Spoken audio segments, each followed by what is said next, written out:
فرش التراب۔ حضرت سلمان فارسی رضی اللہ تعالی عنہ کہاں پیدا ہوئے؟ ایران میں، فارسی ہے۔ باپ ایک بہت بڑے آتش کدے کا چیف پریسٹ تھا، سب سے بڑا پجاری، اور وہ ظاہر بات ہے کہ جب باپ اس منصب پر ہے تو باپ کے بعد بیٹا بیٹھے گا، کیریئر اس کے لیے روشن۔ لیکن ان کو یہ خیال آیا کہ یہ عجیب بات ہے، آگ ہم خود جلاتے ہیں، ایندھن نہ ڈالے تو جلتی نہیں، ہم ایندھن ڈالے تو جاری رہے گی، اور پھر اسی کے آگے ہاتھ جوڑ کر کھڑے ہو جائیں، اسی سے ہم دعائیں کریں، اسی سے ہم مانگنے لگے۔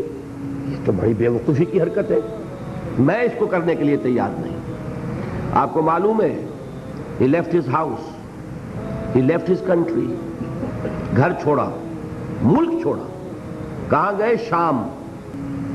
شام میں عیسائی راہبوں کے پاس، جیسے گوتم بدھ نے ایک ایک رشی اور ایک ایک منی کی خدمتیں کی ہیں، جوتیاں سیدھی کی ہیں علم حاصل کرنے کے لیے، یہ سلمان فارس کا رہنے والا ایک ایک عیسائی پادری کے پاس، ایک ایک عیسائی راہب کے پاس جا رہا ہے۔ مجھے بتاؤ حقیقت کیا ہے؟ ایک سے کچھ حاصل کیا، دوسرے کے پاس گئے۔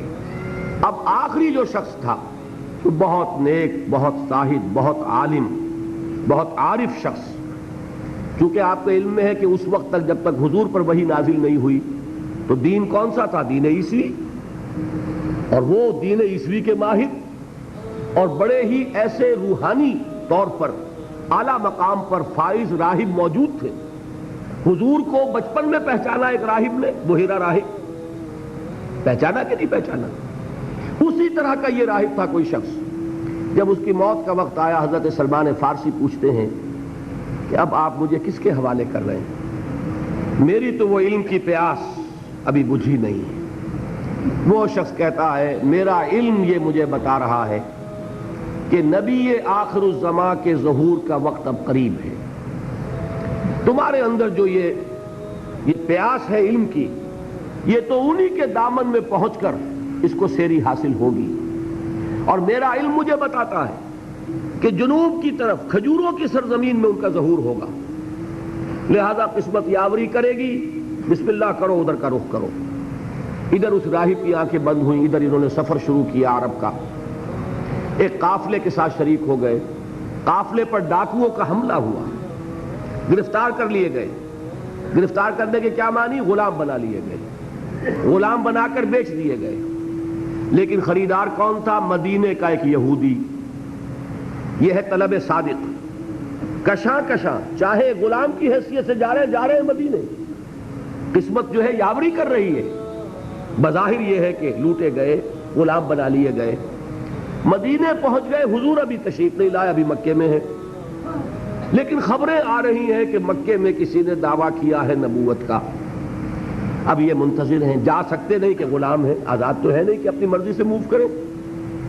میں یہ کہا کرتا ہوں یہ سلمان وہ شخص ہے، فارس کا سلمان، جس کے بارے میں وہ بات 100% صحیح ہے کہ پیاسا کنویں کے پاس نہیں گیا، کنواں پیاسے کے پاس چل کر آیا کہ محمد الرسول اللہ مدینے پہنچے ہیں صلی اللہ علیہ وسلم۔ اب انہیں خبر ملی، آ گئے وہ، لیکن یہ کہ بہرحال کیسے پہچانوں کہ جھوٹا ہے یا سچا نبی ہے؟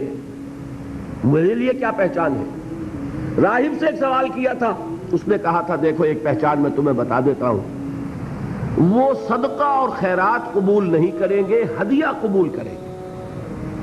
لہذا اب یہ چشم تصور ہی سے آپ دیکھیے کتنی منت سماجت کی ہوگی، اپنے اس یہودی آقا کی رخصت لی، ساتھ ہی کھجوریں کچھ حاصل کی، کھجوروں کو ٹوکری میں ڈالا، حضور کی خدمت میں پہنچ گئے۔ حضور نے سوال کیا کہ سلمان یہ کیا ہے؟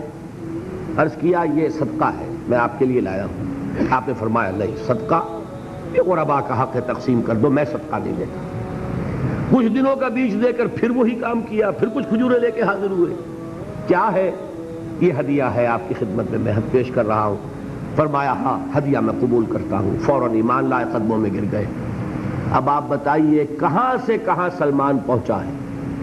اگر وہ بھی اپنے معاشرے میں جو چیز مانی جا رہی تھی اس کو مان کر اپنی زندگی بتا دیتا تو کیا محمد الرسول اللہ صلی اللہ علیہ وسلم کے قدموں تک پہنچنا نصیب ہوتا؟